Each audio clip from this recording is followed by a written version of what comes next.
구약성경 열왕기상 18장 38절부터 40절까지 말씀이 되겠습니다. 구약성경 548쪽입니다.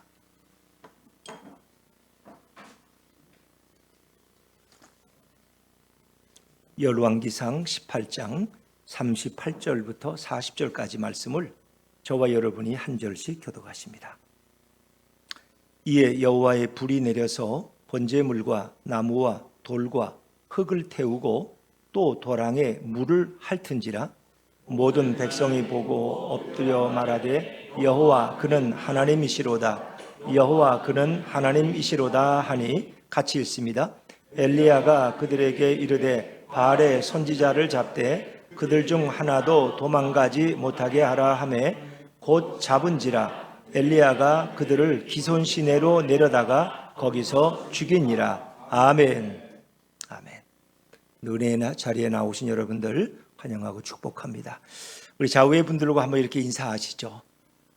오늘도 예수로 충만한 하루 되시기 바랍니다. 시작. 오늘도 예수로 충만한 하루 되시기 바랍니다. 네.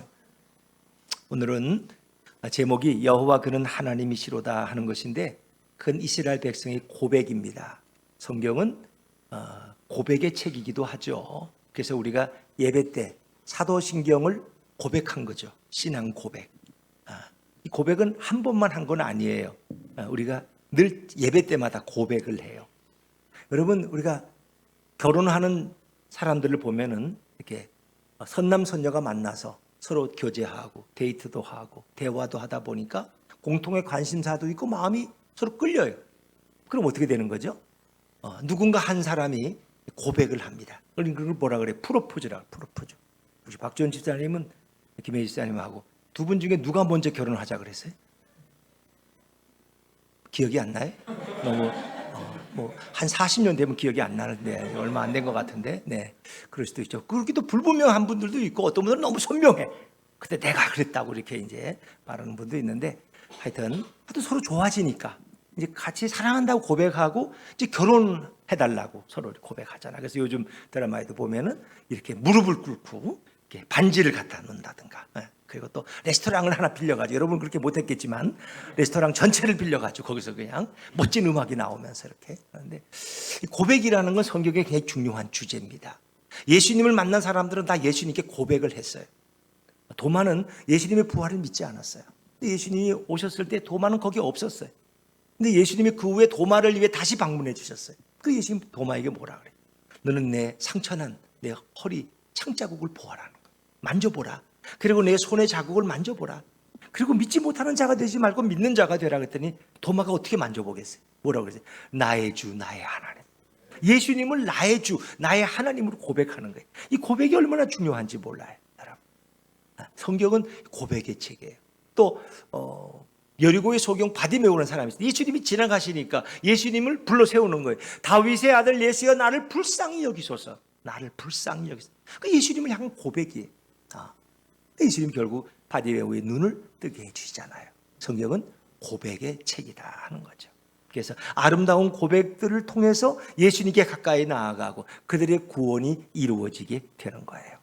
여러분, 현대인들도 나름대로 고백을 합니다. 근데 이 고백에는 이기적인 고백도 있고 이타적인 고백도 있어요. 이런 이기적인 고백이라는, 자식이 어느 날 어머니나 아버지한테 와서 엄마, 나 엄마 사랑해요. 나 아버지 너무 존경해요. 그러면서 난 아버지밖에 없어요. 그럼 아버지 속을 알아. 이놈이 돈이 필요한 모양이구나. 그래도 아버지는 그거를 속고 넘어가. 내가 돈이 필요하구나. 갑자기 아버지를 사랑하고 존경한다고 그러는구나. 그걸 이해하는 거예요. 근데 아들의 그 고백은 자기 목적을 위한 고백, 이기적인 고백. 또 국회의원들이 총선 선거철이 오면은 나는 동탄 시민 여러분을 사랑합니다. 나는 화성 시민을 사랑합니다. 아주 사랑을 막 고백해 그냥. 근데 그 고백이 진정한 고백일까요? 근데 저분이 그가 당선이 돼서 국회에 들어가면 동탄은 별로 관심이 없어. 지금 자기가 국회에서 또 어떻게 총무 자리를 하든가 대표 자리가 되는데 관심이 있지. 어찌 보면 필요할 때 그렇게 하는 고백은 진정한 고백이라고 말할 수 없는 거죠. 자, 그런가 하면 이타적인 고백도 있어요. 자녀가 그런 고백을 할 때도 부모는 그걸 뻔히 알면서도 그래, 너가 나를 사랑하는 거 나도 너를 사랑한다 하면서 그 아들의 연약함을 받아주는 이런 이타적인 고백도 있죠. 하여튼 우리는 뭔가 결혼을 위해서도 서로 남녀 간에 고백을 하듯이 부모와 자식 간에도 고백하고, 더구나 우리는 여호와 하나님 앞에 또 예수 그리스도 앞에 우리의 신앙을 고백하는 거예요. 그래서 우리가 부부 간에도 그 고백은 처음에 결혼할 때, 프로포즈 할 때 한 번 하는 거 끝나야 돼요? 아니면 매일매일 계속돼야 되는 거예요? 매일매일 계속돼야 돼요. 근데 우리는 잘 안 해요. 결혼할 때 한 번 사랑한다 그래 놓고는 그 다음에 평생 그 얘기를 못 들어봐. 집에서 키우는 강아지한테는 사랑한다고 하는데 자기 남편한테는 사랑한다는 말을 안 해요. 자기 아내한테는 사랑한다는 말을 고백을 안 해요. 왜 그럴까요? 뭐 말해야 아느냐, 말 안 해도 다 알지 않느냐, 뭐 그런 건데, 사실은 고백되지 않은 사랑은 사랑이 아니라, 우리는 늘 사랑. 우리가 예수님에 대한 사랑, 하나님에 대한 사랑도 신앙 고백을 통해서 우리 예배 때마다 늘 고백되어지잖아요. 그러나 우리가 이제 습관적인 고백이 될 수 있어요. 그냥 애워서 그냥 얼른. 그러나 그 하나하나는 주님의 행하신 일들과 우리를 사랑하시는 하나님의 섭리, 성부, 성자, 성령의 역사가 이 신앙 고백 속에 담겨져 있는 것이죠. 이 세상에는 수많은 고백이 있습니다. 근데 이기적인 고백은 결국 한순간에 사람을 속이는 고백이 될 수 있어요. 현대인들은 직장에서나 가정에서나 인간관계에서 많은 고백을 하지만 그 고백의 진실과 거짓은 스스로 모를 때도 많이 있습니다. 내가 막 뜨거운 마음으로 고백을 하지만 그 고백이 지나고 보니까 형식적인 고백이었어. 순간을 모면하기 위한 고백이야. 그럴 수 있다는 것이죠. 베드로도 어찌 보면은 내가 예수님을 위해서 뭐든지 다 하겠습니다. 그 얘기 아니에요. 근데 결국은 베드로가 어떻게 해? 그 어린 개주정하면서 난 예수를 모른다고 저주까지 하면서 3번 부인하잖아. 그의 고백이 진실한 고백이었을까 하는 것입니다. 자, 오늘 우리가 다시 갈멜산으로 돌아옵니다. 엘리야 시대 이스라엘 백성들은 하나님이 어떤 분인지 전혀 알지를 못했어요. 그래서 그들은 바알이 하나님인지 아니면 여호와가 하나님인지 잘 구분하지를 못했던 어리석은 백성들이었어요. 어리석은 백성들은 누구에게 하나님이라고 고백해야 할지를 잘 몰랐어요. 오늘 많은 사람들이 누구한테 고백해야 될지 몰라. 정말 내 삶의 진정한 하나님이 누군지 잘 모를 수가 있어요. 특히 아합 정부에서는 타락한 시대였기 때문에 아합은 바알이 하나님이라고 공개적으로 백성들에게 가르쳤어요. 그래서 그들은 바알이 우리에게 복을 주시고 바알이 우리의 하나님이라고 그렇게 백성들은 고백하게 되었어요. 이스라엘 백성들은 혈연적으로는 아브라함의 후손이었지만 누가 하나님인지 그들은 잘 몰랐어요. 그만큼 그들은 무지하고 어두운 시대에 살고 있었던 것입니다. 그러기에 아합의 요구대로 여호와 하나님을 등지고 그들은 바알을 하나님으로 섬기고 바알 앞에 가서 제사를 드렸던 시대가 있었어요. 여러분, 지나간 시간들을 돌이켜보면, 자, 바알의 제사장들 450명은 바알의 제단을 쌓아놓고 아침부터 저녁까지 거기에 바알의 불이 내리기를 그들은 간절히 기도했지만 불이 종래야 내리지 않았습니다. 그런데 엘리야가 여호와 하나님 앞에 기도한 후에 하늘에서 여호와의 제단에 불이 내리게 됩니다. 자, 우리 38절 말씀을 본문을 다시 한번 읽어보시죠. 38절입니다. 시작. 이에 여호와의 불이 내려서 번제물과 나무와 돌과 흙을 태우고 또 도랑에 물을 핥은지라. 아멘. 이스라엘 백성들은 이 광경을 보고 큰 충격을 받은 거예요. 아니, 하나님이 내리신 그 불이 얼마나 크고 강렬했는지 제단 위에 제물을 다 태워버렸어요. 그리고 그 옆에 나무와 돌과 흙까지 다 태워버리고 도랑에 흥건하게 적셔놓은 물까지 다 태워버렸어요. 그렇게 크고 강력한 불이었지만 가까이 있는 백성들은 누구 하나도 화상을 입지 않았어요. 머리카락 하나 상하지 않았어요. 그 뜨거운 불이 내려왔는데, 여러분, 이 불도 기적이고 돌이 타는 것도 기적이고 가까이 서 있는 백성들이 그 불에 손상을 입지 않은 것도 기적이었어요. 이스라엘 백성들은 이 놀라운 광경을 본 후에 입이 다물어지지 않았어요. 너무 큰 충격을 받았어요. 그리고 그들은 여호와의 제단 앞에 무조건 엎드렸어요. 아이고 하나님, 아이고 하나님. 우리가 하나님을 몰랐다는 거예요. 바알에게 무릎 꿇던 자들이 이제는 여호와 하나님의 큰 역사를 보고 나서야 여호와 하나님 앞에 엎드렸다 그랬어요. 엎드려 그들이 고백합니다. 그리고 뭐라고 고백해요? 여호와 그는 하나님이시니, 여호와 그는 참된 하나님이시로다. 우리 39절 말씀을 다시 한번 읽어볼까요? 자, 오늘 본문 39절입니다. 시작. 모든 백성이 보고 엎드려 말하되 여호와 그는 하나님이시로다. 여호와 그는 하나님이시로다 하니. 아멘. 이 고백을 못했던 거야. 여호와 그는 참된 하나님이시라는 이 고백을 못해서 지금까지는 바알이 우리의 하나님이라고, 아세라가 우리의 하나님이라고 고백했던 거예요. 오늘 우리는, 하나님을 모르는 사람들은 누가 하나님이에요? 야, 우리 집엔 너가 하나님이다. 야, 너가 우리 집 최고다. 응? 우리 강아지가 하나님. 나는 돈이 너무 좋아. 돈이 나는 하나님이야. 난 돈이 죽으라면 죽는 신용도 해. 돈만 있으면 뭐가 못해? 예를 들면 어떤 사람에게는 권력이 하나님, 어떤 사람에게는 마약이나 쾌락이 하나님이야. 자, 전에는 바알이 하나님이라고 외치던 자들이었는데 하늘에서 불이 내리고 그 제단에 있는 모든 것을 태워버리는 것을 본 후에는 여호와가 하나님이라고 고백하게 되었어요. 격세지감이 느껴지는 거죠. 그들은 불과 얼마 전만 해도 바알을 하나님 앞에, 바알이 하나님이라고 고백하던 자들, 하나님은 등지고 이탈하던 자들이. 자, 오죽했으면 엘리야가 그들에게 뭐라고 말했는지 보세요. 조금 전에 열왕기상 18장 21절 말씀 자막에서 한번 읽어볼까요? 18장 21절입니다. 시작. 엘리야가 모든 백성에게 가까이 나아가 이르되 너희가 어느 때까지 둘 사이에서 머뭇머뭇하려느냐. 여호와가 만일 하나님이면 그를 따르고 바알이 만일 하나님이면 그를 따를지니라 하니 백성이 말 한마디도 대답하지 아니하는지라. 왜 그들이 답변을 안 했어요? 결정할 수가 없을 테니까. 바알을 버리고 하나님이 나의 하나님이라고 고백할 용기가 없어. 그들은 어찌 보면 양다리를 걸치고 있었어요. 여기 오면 하나님을 섬기고 저기 가면 또 바알을 섬기고 많을수록 좋은 거지 뭐 양다리 걸치고. 자, 그 강팍하고 완악한 우상 숭배자들이 이제 하나님의 기적 앞에서 엎드려 땅에 납작 엎드렸어. 사람이 엎드린다는 것은 자기가 항복한다는 거야. 자기를 겸손으로 낮추는 거야. 내 생각과 내 주장을 다 포기하는 거야. 그리고 그 앞에 엎드렸어. 그리고 고백을 했어요. 여호와 그는 참 하나님이시로다. 여러분 이렇게 보면은 이스라엘 백성들은 얼마나 간사하고 교활한 자들인가. 그들은 여호와가 참된 하나님이심을 미리 알아서 그렇게 고백했다라면 얼마나 좋았을까. 근데 이제 하늘에서 불이 내리는 기적을 보고 나서야 여호와가 참 하나님이라고 고백하고 있습니다.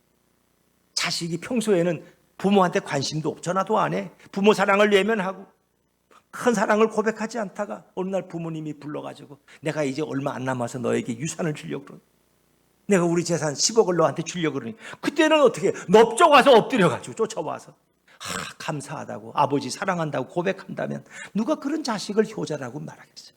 평소에는 얼굴도 한번 안 들이밀다가 큰 돈을 받게 되니까 갑자기 효자가 되는 거예요. 여러분 그걸 진실로 믿을 수 있겠습니까?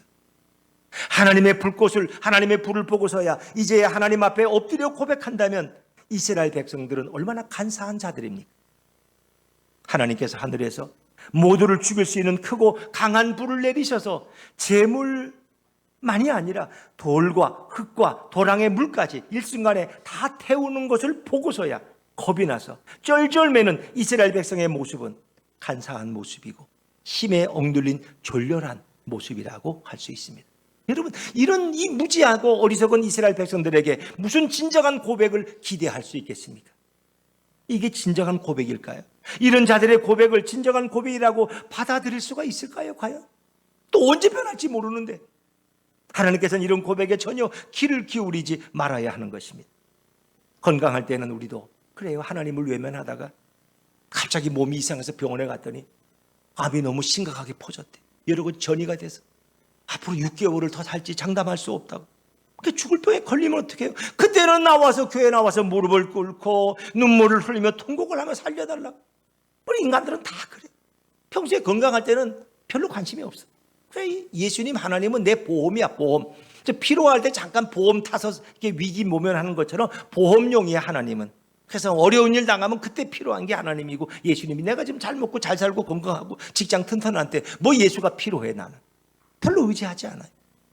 근데 정말 집에 기둥이 하나 빠질 때, 집에 어려운 일이 생겼을 때, 인간의 힘으로 해결할 수 없을 때, 그때는 하나님 앞에 와서 기도를 하고 고백을 하고 도움을 요청하는 그런 성도의 모습. 여러분 하나님께서는 정말 이런 고백을 원하시는 걸까요? 여러분 사랑하는 여러분, 하나님께서 인간을 처음 창조하셨을 때 인간은 다른 동물들과는 다르게 말할 수 있는 존재로 창조되었어요. 다른 짐승들은 뱀이 뭐 말해요? 말 못하잖아요. 뭐 어떤 신호는 보낼 수 있겠죠. 사자나 호랑이나. 그러나 그건 언어가 아니에요. 인간은 고백할 수 있는 존재로 하나님이 창조하셨어요. 그래서 인간은 창조된 후에 하나님께서 하시는 모든 일을 하나하나 보면서 고백합니다. 하나님 위대하시다. 우리는 사계절을 보면서 그 꽃이 계절마다 달라지는 걸 보면서 우리는 하나님을 찬양해요. 산을 보더라도 어떨 때는 푸르다가 또 어떤 가을이 되면 또 낙엽이 끼고 이런 아름다움, 또 겨울이 되면 흰눈으로 덮이는 그런 모습을 보면서 야, 하나님 정말 위대하시구나. 우리는 그 하나님을 찬양하고 그 하나님의 위대하심을 고백할 때가 많아요. 자, 그런데 어느 순간부터 인간은 하나님의 크심을 고백하기보다는 자신도 커지고 싶어 했어요. 자신도 지혜롭고 싶었어요. 자신에 대한 자화자찬의 고백을 하고 싶었어요. 그러면서 하나님에 대한 모든 고백을 싫어하게 됐어요. 인간은 하나님께 더 이상 고백하고 싶어 하지 않습니다. 인간은 타락한 후에 모든 고백은 다 이기적인 고백이 됐어요. 모든 고백은 거짓이 가득한 고백이 됐어요.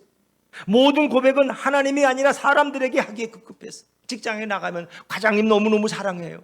사장님이 난 너무 좋아요. 우리 시아버지 같아요 하면서. 왜? 사실 잘 보여야지 뭔가 진급이라도 할 수 있을 것 같아요. 자기 과장한테, 사장한테는 고백을 하지만 예수님께는 사랑한다고 고백하지 않습니다. 타락한 인간은 책임질 수 없는 고백을 하고, 타락한 인간은 거짓으로 눈물을 흘리며 속이는 고백을 합니다. 타락한 인간은 자신보다 무서운 자들에게 엎드려서 복종의 고백을 합니다. 내가 이제 당신 뭐 시키면 뭐든지 다 하겠습니다. 별 고백을 다. 타락한 인간들의 고백을 철석같이 믿고 결혼을 했다가 낭패를 본 사람도 많고, 누구와 그 고백을 믿고 동업을 했다가 실패하는 사람들도 있고, 자식의 고백을 믿고 모든 재산을 다 물려줬다가 뒤통수를 맞아 불행한 삶을 사는 그런 분들도 있어요. 자식에게 재산을 물려줄 때는 부모에게 효도하고 매달 생활비를 드리고 그렇게 하겠다고 약속했는데 그 유산만 받고 나서는 소식이 없어. 전화도 안 받아. 그 부모가 다시 법정에 가서 재산을 다시 환급하는 소송을 냈어. 자, 이 인간의 고백, 이렇게 거짓된 고백이 많아. 그럼 우리는 하나님 앞에 얼마나 진실되게 고백하고 있고, 정말 예수 그리스도를 얼마나 진실되게 고백하는. 타락한 인간의 고백은 그 동기가 순수하지 못합니다. 타락한 인간의 모든 고백은 책임질 수도 없고 능력으로 감당할 힘도 없을 때가 더 많아요. 이것이 타락한 인간의 실존적인 모습이라는 것입니다. 엘리야는 알았어요. 이 타락한 이스라엘 백성은 정말 스스로 하나님을 깨달을 수도 없고 하나님 앞에 나가 고백할 능력도 없는 자들이에요. 이들은 돌아올래야 돌아올 수가 없어. 왜? 너무 깊이 바알에게 빠져버렸기 때문에. 그래서 엘리야는 이제 하늘에서 큰 불이 내려서 모든 이스라엘 백성들 보는 앞에서 제단이 불에 다 타야지만 여호와가 참 하나님임을 그들이 고백하게 된다는 사실을 알고 있었습니다. 그게 사실은 엘리야는 불을 위해 기도하진 않았어요. 이 백성의 마음을 돌이켜달라고, 이 백성이 여호와 하나님이 진정한 우리의 주인됨을 깨닫게 해달라고 그렇게 기도했죠. 그래서 하늘에서 불이 내려서 제단의 제단과 제물과 물에 젖은 나무 또 돌과 흙까지 다 태우는 것을 통해서 이스라엘 백성들은 여호와 하나님 앞에 무릎을 꿇고 엎드려서 그 고백을 하게 되는 거예요. 여호와 그는 참 하나님이시로다. 만약 엘리야를 통해서 하늘에서 내리는 물을 보지 못했다면 이스라엘 백성들은 여호와가 하나님이라고 절대로 고백하지 않았을 거예요. 그래서 어떤 신앙이 좀 뜨뜻미지근한 분들이 있어요. 그런 분들이 이제 어려움을 당, 병이라든가 사업의 어려움, 어려움. 그래서 그런 어려움 속에서 하나님 앞에 나와 부르짖으면서 어떤 하나님의 기적을 경험할 때 이제 마음이 다시 뜨거워지죠. 내가 예수를 잘 믿어야 되겠구나. 회개도 하고. 그렇게 해서 그 믿음이 유지되는 분들도 있지만 또 1년, 2년 지나면 또 나도 모르게 또 식어져서 그때 뭐 하나님이 도와줬겠나? 그냥 그렇게 되려니까 그렇게 된 거지. 이렇게 사람들은 다 우연으로 돌리는 재주가 있어. 그래서 약을 먹고 뭐 나면은 하나님이 치료했다고 막 그러다가 두고 한 1년 지나면 그때 그 3년 전에 먹은 한약이 그때 약을 효과를 발휘해서 병이 난 것 같다고. 그 다 다른 데다 이 핑계를 대지 하나님이 역사하셨다는 걸 인정하지 않아. 그리고 쉽게 잊어버리고 변명하고 핑계하는 게 인간의 모습. 크고 놀라운 하나님의 역사로 인해서 백성들은 하나님 앞에 엎드려서 여호와가 참 하나님이라고 고백합니다. 그래서 엘리야 이후에 이 땅에 오시는 예수님은 무능력한 분으로 오시지 않습니다. 예수님은 불과 권세를 가진 분으로 오신다는 거예요. 엘리야, 이 세례 요한도 그랬잖아요. 나는 여러분에게 물로 세례를 주지만 내 뒤에 오시는 불과 능력으로 세례를 줄 것이다. 그는 불을 가지고 예수님께서 내가 너에게 불을 던지러 왔다고 하죠. 말뿐인 예수님은 이 땅에 오지 않으십니다. 절대로. 그런 예수님이 오신다면 아무도 귀를 기울이지 않을 거예요. 그런 예수님이 오신다면 사람들은 쳐다보지도 않을 거예요. 그 예수님 어떻게 오십니까? 큰 권능과 능력으로 오십니다. 그분은 출산 때부터 마리아의 동정녀 마리아의 몸을 통해서 있다. 그 이름을 예수라 하는데 저희 백성을 죄에서 구원할 자다. 그분은 하나님으로 전능하신 분으로 능력의 사자로 우리에게 오시는 거예요. 그래서 직접 수많은 기적들을 이스라엘 백성들은 눈으로 보고 나서야 이분이 하나님이 보내신 분이구나 라고 고백하게 되는 거죠. 엘리야의 모습을 통해서 예수님의 나타나실 모습을 구약 성경은 미리 우리에게 보여주고 있고 예표하고 있습니다. 바로 하늘에서 불을 내리는 것처럼 큰 권능과 능력으로 무지한 이스라엘 백성들에게 예수님이 오실 것을 성경은 예표하고 있습니다. 바로 그 하나님이 보내신 불이라고 엎드려 고백하게 되는 것이죠. 예수님은 영적으로 이스라엘 백성들에게 큰 권능과 능력으로 오십니다. 예수님은 전능한 하나님이십니다. 그분의 능력과 신성은 세상을 창조하시던 그런 능력과 신성을 가지고 이 땅에 오셨습니다. 지금도 많은 사람들은 예수님을 흉내내는 자들이 있어요. 많은 이단들이 자신이 예수라고 사칭하는 자들도 있어요. 그러나 예수님은 말로만 자신이 하나님의 아들이라고 혀로만 증명하지 않으셨습니다. 엘리야가 모든 이스라엘 백성들 앞에서 큰 불로 제단의 모든 것들을 다 태운 것처럼 예수님이 이 땅에 오실 때에는 큰 권능과 능력으로 이 땅에 임하십니다. 그분은 초림하셨지만 다시 재림하실 때 천군 천사들을 이끌고 큰 권능으로 오십니다. 그래서 세상을 심판하시고 세상을 구원으로 완성하십니다. 예수님의 큰 권능과 능력으로 인해서 모든 완악한 백성들까지 다 예수님 앞에 엎드려 경배하며 하나님의 거룩한 자라고 고백하는 역사가 일어납니다. 예수님은 자신이 하나님의 보내심을 받았다고 말씀하면서 각종 기적과 권능으로 이스라엘 백성들에게 자신을 알리셨습니다. 이런 예수님의 신성이 함께 했기 때문에 진정한 메시아가 되실 수 있었습니다. 이런 능력과 신성이 없는 자들은 다 거짓 선지자이고 다 거짓 메시아인 것입니다. 오직 신성을 가지고 권능과 능력이 있는 예수님만이 참 구원자가 되십니다. 예수님은 큰 권능과 능력으로 이 땅에 오셔서 많은 기적과 능력을 보여주시고 여호와 하나님을 증거했습니다. 그런데 하나님을 모르는 자들은 현장을 목격했음에도 불구하고 예수님의 능력과 하나님 아버지가 주신 것이 아니라 마귀가 예수님께 그런 능력을 줬다고 왜곡돼서 폄하돼서 말합니다. 예수님의 능력은 이건 하나님으로부터 온 것이 아니라 마귀의 역사라고 조롱했어요. 예수님이 미쳤기 때문에 큰 역사를 일으킨다고 그들은 그렇게 비난했습니다.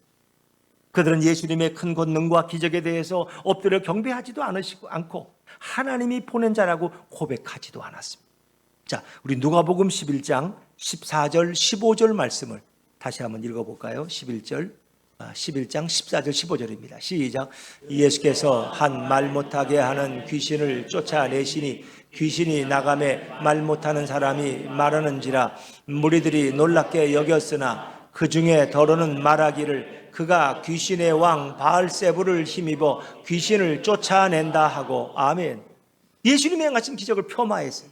귀신의 왕 바알세불이 저에게 힘을 줬다고. 이 얼마나 엉터리 같은 거예요. 그들은 이 예수님이 행하신 모든 것을 다 왜곡시켜버렸어요. 왜곡시켰어요. 그리고 예수님의 능력을 무시하고 조소하고 폄하했던 자들입니다. 예수님이 능력과 기적을 나타낼 때마다 대제사장과 바리새인들과 종교 지도자들 그리고 무지한 백성들은 예수님에게 막 분개하고 화를 냈어요. 그리고 예수님을 돌로 쳐 죽이려고 했어요. 예수님께서는 하나님을 모르는 백성들에게 하나님 아버지께로 돌아오라고 하늘의 능력과 권세로 기적과 역사를 베푸셨지만 오히려 백성들은 그런 예수님을 더 죽이고 싶어 했습니다. 왜 그랬을까요? 여러분, 요한복음 11장에 보면 예수님이 죽었던 나사로를 일으키신 이게 나와요. 근데 그 다음에 어떤 일이 일어나냐? 제사장들이 모여가지고 모의하는 거야. 그리고 예수님만 죽이려고 하다가 이제는 나사로까지 죽이려고 해. 나사로의 일로 인해서 많은 사람들이 예수님께 왔고 예수님을 믿었기 때문에 그게 못마땅해서 예수님과 나사로까지 죽이려고 그들이 모의하는 장면을 볼 수 있습니다. 예수님이 커다란 능력과 기적을 베풀지 못했기 때문에 예수님을 죽인 것이 아니라 예수님이 커다란 능력과 기적을 오히려 많이 베풀었기 때문에 예수님을 더욱 죽이려고 날뛰었어요. 예수님은 엘리야 시절 하늘에서 불이 내리는 것과 같은 큰 기적과 능력을 행하시고도 비참하게 십자가에서 죽어가셨습니다. 사랑하는 여러분, 예수님이 이 땅에 오셨을 때 종교 지도자들과 이스라엘 백성들은 제사를 드리고 성경에 대한 지식이 많았어요. 근데 그들은 정작 성경은 달달 외우고 성경을 암송했지만 하나님이 누군지 몰랐다는 거예요. 그들은 하나님 앞에 경배하지만 하나님을 모르고 있었던 가장 어둡고 타락한 시대에 살고 있었어요. 예수님은 그들에게 자신이 하나님으로부터 보냄을 받은 자라는 것을 알려주기 위해서 많은 기적과 능력을 직접 보여주셨습니다. 나사렛 예수님이 바로 하나님이 보내신 그리스도라는 것을 알려주기 위해서 병든 자를 치료하고 귀신 들린 자를 고쳐주고 죽은 자도 살리셨습니다. 죽은 자를 살리신 것만 이루 말할 수가 없어요. 나사로를 살리시고 나인성의 한 과부의 외아들을 살리시고 회당장 야이로의 12살 된 딸을 살리시고 또 수르보니게 여인의 딸이 귀신 들렸을 때 그를 살리십니다. 이런 기적을 본 이스라엘 백성들은 예수님께 엎드려서 하나님께로부터 오신 분이라고 고백을 합니다. 근데 사실 백성들은 예수님을 능력 있는 마술사쯤으로 오해했어요. 귀신 들린 자로 오해하고 구경하기 위해서 사람들이 모여들었어요. 그러나 예수님이 베푸시는 놀라운 역사들을 보고 예수님께 엎드려 경배하기도 했습니다. 심지어 제자들까지도 갈릴리 바다를 잔잔케 하시는 예수님의 역사를 보고 그들이 고백을 합니다. 자, 우리 마태복음 14장 32절 33절 말씀을 자막에서 읽죠. 시작. 배에 함께 오름에 바람이 그치는지라 배에 있는 사람들이 예수께 절하며 이르되 진실로 하나님의 아들이로소이다 하더라. 아멘. 풍랑이 일어서 어려웠는데 예수님이 배에 오르시니까 풍랑이 잔잔케 됐다. 그 배에 있는 제자들이 이분은 진실로 하나님의 아들이십니다라고 고백한 기사가 나오죠. 여러분, 이런 예수님의 기적과 능력을 보지 못했다면 그들은 예수님이 누구신지 알지 못했을 거예요. 평범한 목수라고 생각할 수밖에 없어요. 그렇기 때문에 이 기적과 권능을 보지 않으면 하나님을 알지 못하는 이 백성에게 예수님을 권능과 불의 사자로 보내신 분이 누구예요? 여호와 하나님이세요. 하나님은 이 백성의 마음을 돌이키기 위해서 그들이 하나님을 알게 하고 이 하나님을 고백하게 하기 위해서 예수님을 권능과 기적의 사자로 이 땅에 보내신 거예요. 그래서 이사야 9장 6절에 보니까 이런 한 아기가 우리에게 낳았는데 그 어깨에는 정사가 있고 그의 이름은 기묘자라 모사라. 그는 전능하신 하나님이라 영존하시는 아버지라 평강의 왕이라. 예수님에 대한 이런 표현들이 많이 있어요. 그분은 전능하신 분으로 오신다는 것입니다. 그래서 구약 성경에는 예수님이 이 땅에 오시면 수많은 기적을 보여주셔서 사람들로 하여금 그 마음을 돌이키고 믿게 할 것이라고 매우 자세하게 예언하고 있습니다. 큰 기적과 표적으로 말미암아 나사렛 예수가 진정한 메시아인 것을 모든 자들은 고백하게 됩니다. 여러분, 고백이란 내가 스스로 할 수 있는 게 아니에요. 허공에 대고 할 수 있는 게 아니에요. 예수님께서 큰 역사로 나타나시고 자신의 능력을 친히 보여주실 때 모든 자들은 예수님께 엎드려 경배하고 참으로 예수님이 구주이심을 고백합니다. 예수님이 먼저 역사하지 않으면 절대로 엎드려서 고백할 자들이 아닙니다.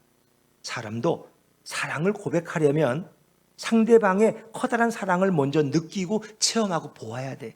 그래야지 당신이 나를 이렇게 사랑하는데 나도 당신을 사랑합니다 라고 고백하는 거예요. 감동을 받으면 그 사랑에 경의를 표하고 고백을 하게 되는 거예요. 마찬가지로 예수님의 큰 역사를 보면 누구든지 그 앞에 엎드려 고백합니다. 고백이란 인간의 입장에서 먼저 고백할 수 없습니다. 고백이란 하나님이 먼저 내게 크게 역사하셨기 때문에 그 놀라운 역사를 경험한 인간이 하나님께 찬양하고 엎드려 경배하고 고백하게 됩니다. 그래서 그 고백은 우리의 찬송을 부르는 것도 그게 곡조 있는 고백이에요. 우리의 기도도 하나님에 대한 사랑의 고백이에요. 성경 말씀도 우리가 듣는 것도 하나님이 우리를 얼마나 사랑하시지, 우리가 주님을 어떻게 사랑해야 될지 그 고백이 바로 우리의 설교고 예배예요. 고백이란 아무것도 없는 허공에다 할 수 없는 무엇인가 나타나고 은혜로운 역사가 일어나면 자연스럽게 고백을 하게 됩니다. 예수님의 역사는 모든 자들에게 고백하게 하십니다. 결혼을 앞둔 젊은 남녀는 사랑을 고백하고 프로포즈, 나와 결혼해 주세요. 마찬가지. 신앙의 사건이나 어떤 구원의 사건도 고백으로부터 시작되는 겁니다. 이 고백이 없다면 그건 진실한 신앙일 수가 없는 거예요. 엘리야는 불의 사람이었습니다. 엘리야는 기도의 사람이었고 기적의 사람이었어요. 누구든지 엘리야 앞에 서면 여호와가 하나님이심을 엎드려서 고백하게 됩니다. 엘리야는 그래서 나라를 살리고 민족을 살리고 백성을 살렸답니다. 엘리야의 커다란 역사로 인하여 백성들은 이제 누가 참 하나님인지 분명히 깨닫게 되었습니다. 엘리야는 백성들의 모든 죄를 다 용서함 받게 해주기 위해서 그동안 백성들의 눈과 귀와 이 모든 것을 막았던 그리고 여호와 하나님을 대적하게 만든 바알의 제사장들을 다 죽입니다. 기송강거를 끌고 가서 그들을 다 죽이고 이 백성이 참회하도록 회개의 길을 열어주십니다. 이 기적의 불이 내린 이후에 결국은 백성들은 하나님이 참 하나님을 고백하고 그리고 엘리야는 백성들에게 명령해서 그 거짓 선지자들을 끌고 가서 다 죽여버립니다. 백성들은 자신들의 죄를 회개하는 뜻에서 모든 거짓된 바알 선지자들을 다 죽이고 하나님께 용서를 구합니다. 하나님은 엘리야의 기도와 백성의 회개를 들으시고 용서하십니다. 여러분, 엘리야의 이런 모습은 바로 이 땅에 오실 예수님의 모습을 우리에게 미리 보여주는 것입니다. 엘리야가 정말 복된 사람인 것은 예수님의 사역을 미리 우리에게 예표하는 삶을 살았기 때문입니다. 구약의 엘리야의 삶 속에는 앞으로 나타나실 예수님의 모습으로 가득 차 있습니다. 엘리야의 고백을 통해서 이스라엘 민족은 영원히 살 수 있는 길이 활짝 열렸습니다. 엘리야는 지음받은 피조물이었지만 가장 존귀한 예수님의 삶을 살았던 인물이 엘리야였어요. 그러니까 엘리야 개인으로 보면 안 돼요. 엘리야가 한 모든 일들은 예수님이 이 땅에 오셔서 하실 일들을 우리에게 그의 삶을 통해서 보여준 거라는 거예요. 백성의 마음을 하나님께로 돌이키는, 그렇죠? 바알을 하나님으로 섬기는 그들 앞에서 이런 제단에 불이 내림으로써 그 백성들이 여호와 하나님을 참 하나님이라고 고백하게 만들, 그리고 바알의 이 거짓된 선지자들을 다 죽여버리고 회개하는 이런 일들을 엘리야가 함으로써 이 땅에 오신 예수님이 하실 일을 우리에게 미리 보여주고 있는 것이다. 하여튼 여러분의 삶이 예수님이 하실 일에 동참하든가 예수님이 전한 복음을 전하는 그 예수님의 역할을 대신한다면 여러분의 인생은 가장 행복한 인생인 것을 믿으시기 바랍니다. 성경에도 모세와 이사야나 요셉이나 이 모든 사람들, 아브라함이나 그들이 예수님이 행하실 일들을 우리에게 미리 보여주는 그런, 예수님이 실체라면 그들은 예수님의 그림자였어요. 구약에 있는 모든 사건이나 모든 인물들은 바로 예수님을 우리에게 강력하게 보여주고 증거하고 있다는 것입니다. 그러나 불행하게도 이 시대에는 누가 참된 하나님인지 사람들은 알지 못합니다. 과학이 하나님이라고 그래요. 어떤 사람들 과학이 못할 게 없대.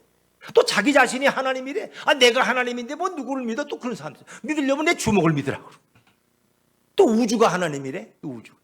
어떤 분들은 또 에너지가 하나님이래. 또 지식이 하나님, 아는 게 힘이래. 그래서 많이 공부한 사람이 하나님이라는 거예요. 인간은 본능적으로 누군가를 의지하고 누군가에게 기대고 싶어하는 본능이 있어요. 그러나 예수님을 의지하지만 이미 예수님이 구원자라는 사실을 모르면 자신이 원하는 곳에 가서 마음껏 엎드리는 자들이 타락한 인간의 모습입니다. 그러나 예수님이 이 땅에 오셔서 모든 자들에게 숨김없이 예수님의 큰 기적과 능력을 보여주셔서 오직 예수님의 이름으로 엎드리고 오직 예수님의 이름으로 고백하도록 모든 것을 이루신 분이 우리 예수님이십니다. 이제 누구든지 예수님의 이름으로 엎드려서 고백하는 자는 예수님이 더 크게 역사하시고 그를 들어 사용하실 것을 믿으시길 바랍니다. 성경에는 모든 사람들이 다 볼 수 있도록 성경은 특별한 사람들만 보는 게 아니라 다 오픈되어 있어요. 책방에 가면 성경책을 얼마든지 살 수 있어. 인터넷에도 있어. 거기에 예수님에 관한 얘기로 가득 차 있어. 예수님의 역사가 성경에 가득 차 있어. 그 누구도 핑계할 수가 없어. 얼마나 더 큰 기적과 능력을 베풀었는지 성경에 다 기록되어 있어. 누구든지 예수님을 보면 바로 이분이 메시아인 것을 깨닫게 되어 있는 거예요. 전 세계에 이런 책은 오직 성경책 외에는 없습니다. 이제는 성경에 나타난 예수님에게만 나의 구원자라고 엎드려야 합니다. 그리고 그분만이 나의 구원자라고 고백할 수 있어야 됩니다. 만약 이런 고백을 하지 않으면 절대로 예수님을 통해서 우리는 구원받을 수가 없습니다. 성경을 통하지 않으면 예수님을 알 수 없어요. 여러분, 성도들이 인생을 살아가면 혼동스러운 것들이 너무나 많아요. 그러나 예수님은 모든 것을 분명하게 해주셔요. 오직 예수님만이 인류의 구원자가 되십니다. 오직 예수님만이 커다란 능력과 기적을 베푸십니다. 오직 예수님만이 놀라운 능력으로 자신을 드러내시고 계시하십니다. 계시. 예수님이 요한계시록 1장을 보면 예수님의 계시야.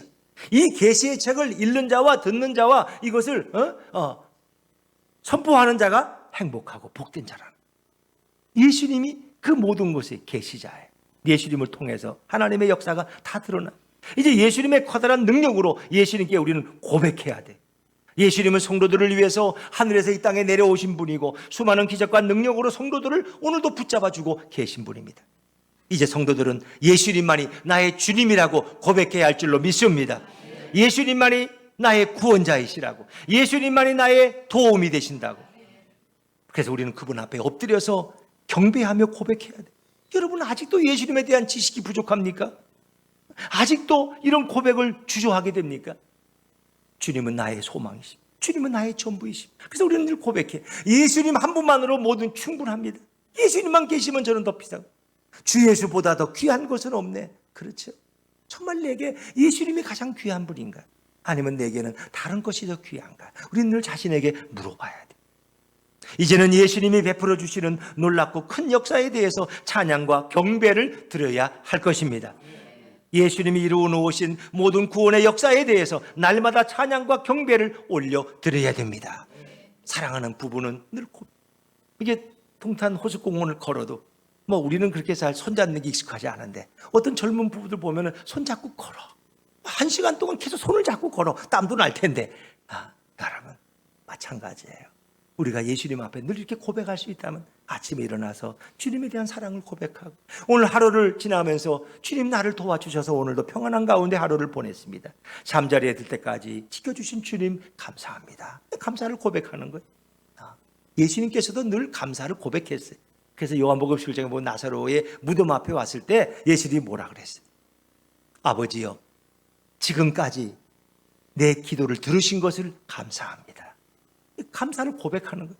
지금도 내 기도에 들으셔서 역사할 것을 내가 믿습니다. 그러고 나서 나사로야 나오너라 그럴 때 죽었던 나사로가, 냄새나던 나사로가 걸어서 나오게 되는 거죠. 여러분, 이런 고백은 한 번으로 끝나는 것이 아니라 매일 매 시간 우린 주님에 대한 고백을 드릴 수 있어요. 예수님께 나가서 이제는 우리가 고백해야 되는데, 이제는 사람들에게 고백하는 성도가 되서는 안 돼요. 예수님께 고백하는 성도가 되어야 합니다. 사람들에게 엎드리는 사람이 되서는 안 돼요. 예수님께 엎드리는 그런 성도가 되어야 되고, 예수님께 고백하는 자가 되어야 돼요. 중요한 것은 우리 예수님께 나를 위해서 베풀어 주신 그 큰 은혜와 능력에 대해서 진심으로 예수님이 내 인생의 주인이 되시고, 예수님이 내 삶의 주관자가 되시고, 항상 나를 도와주시고 항상 나를 살펴주신다고 이제는 날마다 시간마다 쉬지 않고 예수님께 고백을 해야 합니다. 전심으로 고백해야 하고 엎드려서 고백해야 합니다. 예수님은 우리의 구원을 이루기 위해서 자신의 생명까지도 십자가에서 내어주셨어요. 그분의 피 한 방울까지 남김없이 다 우리를 위해 흘려주신 분이에요. 우리가 쉬지 않고 매 시간 예수님께 진정한 감사의 고백을 하면서 그분의 역사에 대해서 쉬지 않고 기억하고 고백한다면 예수님 우리를 더욱 불쌍히 여기실 것이고, 우리를 항상 동행하시며 우리를 도와주실 줄로 믿습니다. 이제는 말씀을 정리합니다. 예수님이 우리를 위해서 이루어 놓으신 이 큰 역사와 기적과 능력에 대해서 어떤 사람은 아무리 고백을 하고 싶어도 고백이 되지 않는데, 자기는. 왜냐하면 예수님을 모르기 때문에. 예수님을 모르는데 어떻게 사랑을 고백해요? 만약 여러분이 예수님을 깊이 알고자 원한다면 나를 위해서 베풀어 주신 그 큰 사랑과 역사를 자세히 알아야 합니다. 그렇게 자세히 알 수 있는 길은 바로 성경이에요. 성경. 여러분이 성경을 읽으시든지 아니면 여러분이 예배에 나와서 성경을 듣고 깨닫든지 둘 중에 하나를 선택하세요. 성경을 읽지 않으면 예수님이 어떤 분인지, 어떻게 역사하셨는지, 얼마나 큰 역사와 얼마나 큰 기적을 우리를 위해 베푸셨는지 우리는 알 수가 없어요. 그러나 성경은 그 모든 것을 다 기록하고 있어요. 성경에는 위대한 하나님의 역사들이 가득 차요. 그건 다 예수님이 이 땅에 오셔서 하실 일을 보여주는 거예요. 그러니까 엘리사라는 선지자가 있는데 그는 어떤 일을 했어요? 물이 먹을 수 없는 물이니까 소금을 뿌리게 했더니 그 물이 단물이 되는 것부터 시작해서 아람 군대 수만 명을 하나님 앞에 기도했더니 그들이 앞을 보지 못하는 소경이 되어서 그들에게 양식을 먹이고 그들을 그 나라로 돌려보내는 이런 평화스러운 일도 행한 것을 우리는 볼 수 있어요. 이 모든 것은 예수님이 이 땅에 오셔서 하실 일들을 성경이 우리에게 보여주고 있는 거예요. 성경에 보면 인류의 구원자이신 예수님은 아주 유일무이한 존재이십니다. 성경에는 이런 예수님에 대해서 매우 자세하게 기록되어 있습니다. 이렇게 성경을 매일 읽으면 저절로 예수님에 대한 고백이 나옵니다. 예수님께 엎드려 경배드리고 싶어져요. 정말 주님 내가 믿습니다 라고 고백하게 돼요. 오늘도 믿을까 말까, 내가 정말 믿는 게 맞나, 이 믿어서 손해보는 거 아니야 또 이거, 이렇게 걱정하지 않아요. 요한복음 9장에 보니까 예수님이 제 아들과 지나가다가 나면서부터 소경된 자, 보지 못하는 자를 보셨어요. 제 아들이 물어요. 아니 저 사람이 태어나면서부터 소경된 것은 누구 죄입니까? 부모의 죄입니까? 본인의 죄입니까? 예수님은 부모의 죄도 아니고 본인의 죄도 아니다. 그의 생애를 통해서 하나님이 하시는 일을 드러내기 위한 하나님의 섭리라는 것입니다.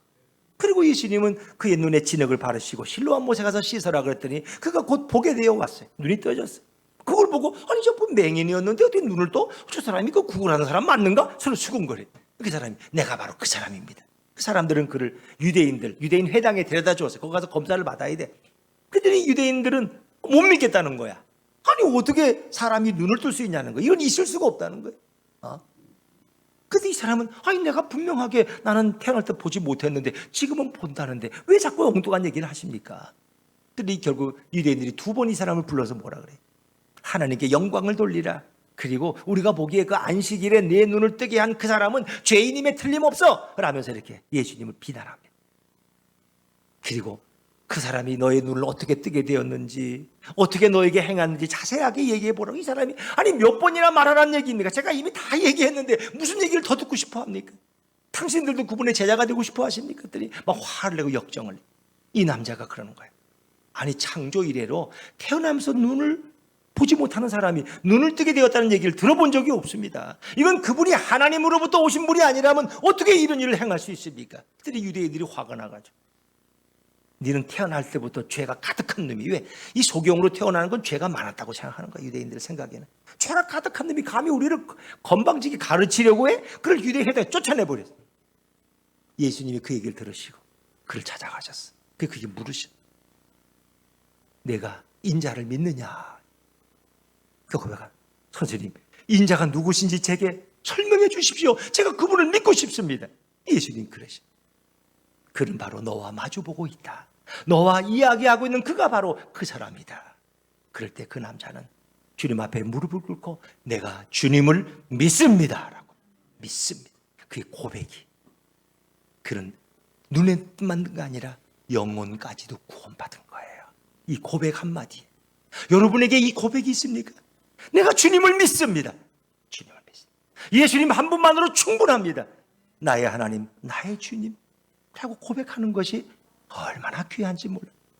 도마처럼 나의 주, 나의 하나님, 이런 고백이 우리에게 넘친다면 얼마나 좋을까요? 성경을 통해서 예수님을 깊이 아는 자가 예수님께 진심으로 엎드려 경배할 수 있고 항상 감사하는 삶을 살아갈 수 있습니다.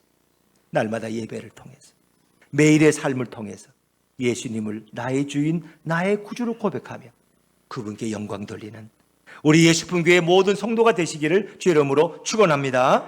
일어나셔서 우리 빛 되신 주 함께 찬양하시겠습니다. 빛 되신 주.